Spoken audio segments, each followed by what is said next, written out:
You know what's absolutely fascinating? I was talking to a friend the other day who said, "I've read every financial book, watched every success video, and tried every get-rich-quick scheme known to humanity. And I'm still wondering why my bank account looks like it's on a permanent diet." Sound familiar? Well, darling, if you've ever stared at your finances and wondered if money has some sort of personal vendetta against you, you're in exactly the right place. Let me tell you something that might shock you. The reason most people struggle with money isn't because they don't know enough about budgeting or investing or starting side hustles. No. It's because they're operating under a completely backwards understanding of how wealth actually works. They're trying to catch fish with a butterfly net, wondering why they keep coming up empty-handed. I see you there, nodding your head, probably thinking about that time you calculated exactly how much you'd need to save each month to become a millionaire by 65, only to spend that money on coffee and impulse Amazon purchases instead. Or maybe you're the person who's convinced that if you just work harder, stay later, hustle more, somehow the universe will notice your dedication and reward you accordingly. Bless your heart, but that's like trying to fill a bucket with a hole in the bottom. Here's what nobody tells you about wealth, and this is going to sound almost too simple to be true. Wealth isn't something you chase or earn or deserve. Wealth is something you command. And commanding wealth is an entirely different game, with entirely different rules than what you've been taught. Think of it this way. When you go to a restaurant, you don't beg the waiter for food. You don't convince them you deserve dinner. You don't work extra hard in hopes they might notice you and bring you a meal. No, you sit down, look at the menu, and place your order with complete confidence that what you've requested will arrive. That's commanding. That's the energy of someone who understands their relationship with abundance. Now, I know what you're thinking. That sounds lovely, but my bank account didn't get the memo about this whole commanding thing. And I hear you. Truly I do. But here's where it gets interesting. Your bank account is actually a perfect reflection of your inner relationship with wealth. It's like a mirror that shows you exactly what you believe about money and abundance, whether you realize it or not.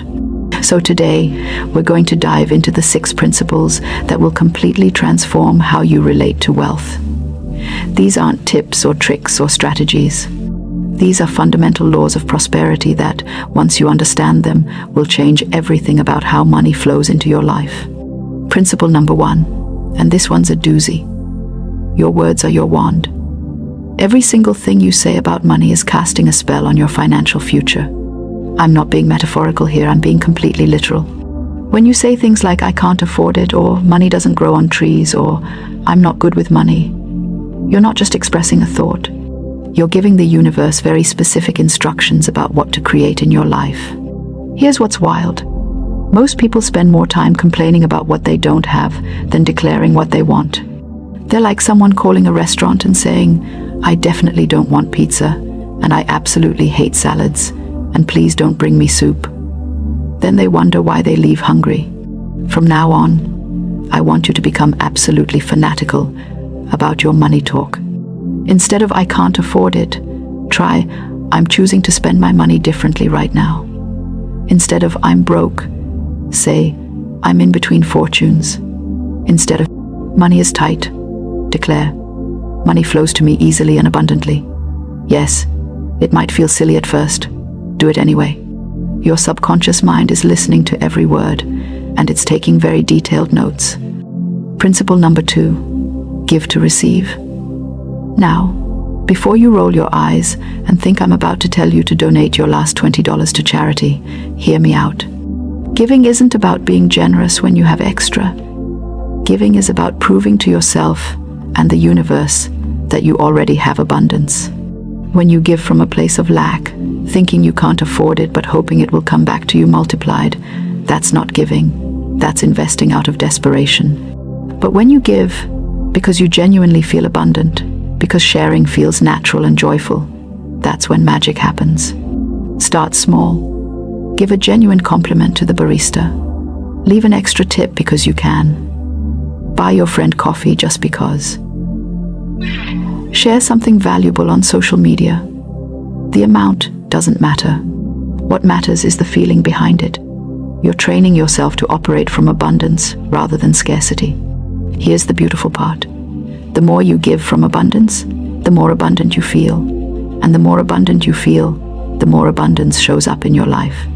It's like compound interest for your soul. Principle number 3, and this one will make you laugh once you see it. Stop trying to deserve wealth. I cannot tell you how many people I meet who are essentially trying to earn their way into abundance by being really, really good.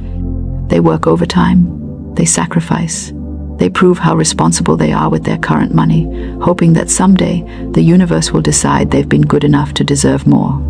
Darling, wealth isn't a merit badge. It's not a reward for good behavior. Wealth is your birthright. You don't have to earn your right to breathe, do you? You don't have to justify why you deserve sunlight or gravity or your next heartbeat. Abundance is just as natural and just as much your birthright. The richest people in the world aren't necessarily the most deserving. They're just the ones who decided they were allowed to have wealth. They gave themselves permission to prosper without needing a permission slip from the universe. So right now, I want you to fire yourself from the job of proving you deserve abundance. You're already worthy. You were born worthy. Now act like it. Principle number 4. Expect miracles, but don't micromanage them. This is where most people get tripped up. They decide they want more money, which is great, but then they become the world's most controlling micromanager about exactly how it should show up. They want the promotion, not the unexpected tax refund. They want the business to succeed, not the random check in the mail. They want money from their boss, not from their aunt. It's like ordering a pizza and then standing over the delivery driver's shoulder, giving detailed directions about which streets to take and which parking spot to use. The universe has a sense of humor and infinite creativity. Money might show up as a gift, a refund, a bonus, an inheritance, a business opportunity, or in ways you never even considered. Your job isn't to figure out the how. Your job is to stay open to receive however prosperity wants to flow to you. I once knew someone who desperately wanted $1,000 for a vacation. She kept applying for overtime at work, getting rejected, and feeling frustrated. Then her apartment complex gave her $1,000 credit because they'd been overcharging her rent for 2 years. She got her money, just not the way she expected. The universe had been listening the whole time. Principle number 5. Act as if it's already done. This isn't about fake it till you make it or pretending to have money you don't have. This is about aligning your energy with the reality you're creating. When you truly believe something is yours, you act differently. You feel different. You make different choices. Think about when you know you're getting paid next Friday. You don't worry about having money next Friday. You don't stress about it or doubt it or try to convince your boss to pay you. You just know it's coming, so you relax about it. That's the energy of someone who knows their good is on the way. Start making small decisions from your future wealthy self. How would the abundant version of you handle that unexpected bill? Probably with calm confidence, not panic. How would the prosperous you treat money? Probably with respect and appreciation, not fear and anxiety. You don't have to spend money you don't have, but you can start carrying yourself like someone who has a beautiful relationship with abundance. Principle number 6, and this is the big one. Release the outcome. This sounds completely backwards, I know. You want wealth, so shouldn't you be laser focused on getting it? Well, here's the thing. When you're desperate for something, when you need it to happen, when your happiness depends on it, you create resistance to receiving it. It's like trying to catch a butterfly by chasing it. The harder you chase, the faster it flies away. But sit still in a garden, and butterflies will land on you without any effort at all. The energy of desperation repels what we want. The energy of peaceful expectation attracts it effortlessly. When you can want something while simultaneously being okay if it doesn't happen exactly when or how you expect, you become magnetic to miracles. This doesn't mean you stop taking action or give up on your goals. It means you hold them lightly. You work toward them with joy, rather than desperation. You stay open to something even better than what you originally asked for. Now, I know what you're thinking. This all sounds wonderful in theory, but what do I actually do tomorrow morning when I wake up? Great question. Here's your action plan. First, Choose one money statement you've been saying and flip it. If you always say, "I can't afford it," start saying, "I choose to prioritize differently." Say it out loud, even if it feels weird, especially if it feels weird. Second, give something today. It could be $1, a compliment, your time, or your attention. Give it because you have abundance to share, not because you're trying to get something back. Third, write down one way you would act differently if you knew, absolutely knew, that financial abundance was on its way to you. Then do that thing today. Fourth, practice releasing one money worry. When you catch yourself anxious about finances, take a deep breath and say, "I trust that my good is coming to me in perfect timing." Then deliberately think about something else. These aren't just exercises. These are ways of retraining your entire relationship with abundance. And here's what's beautiful about this approach. You don't have to wait until you have money to feel abundant. You can feel abundant right now, today, with whatever you have. Because here's the secret that changes everything. Abundance isn't about having a certain amount in your bank account. Abundance is a way of being in the world. It's recognizing that you're already surrounded by wealth. You have access to information that kings throughout history would have killed for. You can speak to people across the globe instantly. You have music and art and beauty available to you 24 hours a day. When you start recognizing the abundance you already have, when you start operating from that place of gratitude and appreciation, financial abundance becomes just another form of the prosperity that's already flowing through your life. So here's what I want you to do right now.